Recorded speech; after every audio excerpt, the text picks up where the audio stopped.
konuşmaları ve ardından TSE Başkanı ve Ekonomi ve Teknoloji Üniversitesi Rektörü Profesör Doktor Adem Şahit hocalarımızın konuşmalarıyla devam ettikten sonra ben de... Dicle Üniversitesi hastaneleri bölgeye hizmet veren bir hastanedir. Bölgenin en kötü hastaları bize refer edilir, bize gelirler. Bölgenin en kötü hastaları bizde hizmet görür. Dolayısıyla Dicle Üniversitesi hastaneleri gerçekten hem bölgenin hem de Türkiye'nin en önemli hastanelerden birisi olmuş durumdadır şu anda.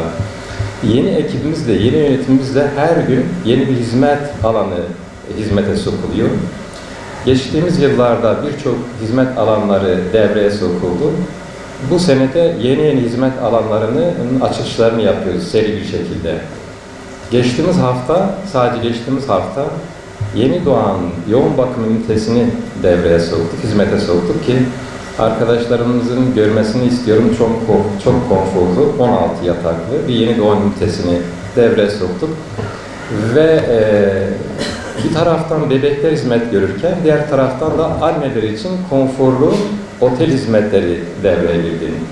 Daha sonra bu konuda Sebahattin Hoca'yı tebrik ediyorum. Gerçekten büyük çalışmalar oldu. Daha sonra diyabet okulunu hizmete soktuk. Alparslan Bey bu konuda çalışmalar yaptı.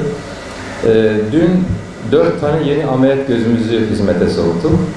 Bizim 16 tane, 22 tane ameliyat gözümüz vardı.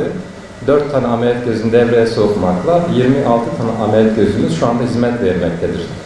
Normalde ayda 2000 civarında yapılan ameliyat sayısı geçen ay 2500 civarında gerçekleşti. Bundan sonra da ameliyat sayısı giderek artacaktır.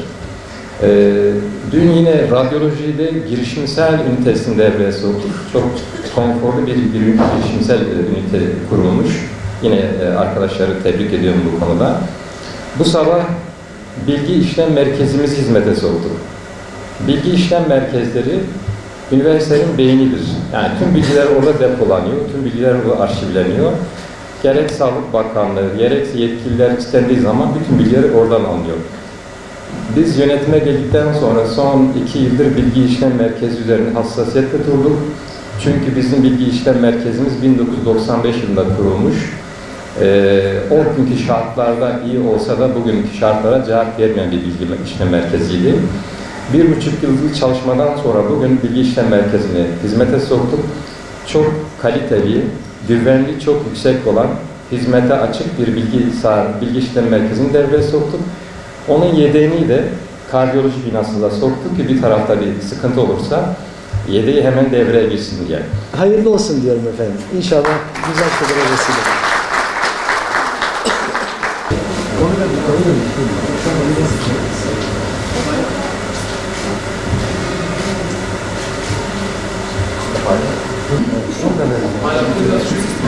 Nasıl?